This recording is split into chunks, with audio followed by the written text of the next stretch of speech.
আসসালামু আলাইকুম। সকল শুভানুধ্যায়ীদের জ্ঞাতার্থে জানাচ্ছি। জানি সবাই সচেতন, তারপরও এখন সিজন পরিবর্তন হচ্ছে। ঋতু পরিবর্তনে ঠান্ডা থেকে গরমের কারণে বিভিন্ন রকম ছোঁয়াচে রোগের প্রাদুর্ভাব বেড়ে গিয়েছে।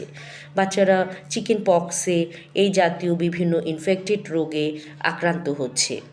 আমাদের সম্মানিত অভিভাবক, প্যারেন্টসের প্রতি বিনীত অনুরোধ, আপনারা আপনার সন্তানকে নিজে সাবধান রাখবেন এবং আপনার সন্তান দ্বারা যেন আর একটা সন্তান আক্রান্ত না হয় সেজন্য যতক্ষণ বাচ্চা কোনো সংক্রমণ ব্যাধিতে থাকবে তাকে বাসা থেকে বের না করাই সর্বোত্তম পন্থা। ডাক্তারের পরামর্শে ওষুধ সেবন করাবেন এবং বাচ্চাকে তার কোচিং বা আদার অ্যাক্টিভিটিসগুলো বন্ধ রেখে তার প্রপার সুস্থতার পরেই তারপরে তাকে বাহিরে বের করা উত্তম।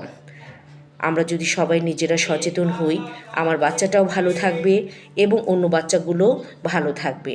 আমরা চেষ্টা করব আমাদের সচেতনতা বাড়িয়ে দিয়ে আমাদের সন্তানগুলোকে আরও নিরাপদে রাখার সর্বোত্তম চেষ্টা করার। ভালো থাকবেন সবাই। সবার জন্য দোয়া রইল। সকল বাচ্চাকে আল্লাহ তাআলা হেফাজত করুক। আমিন।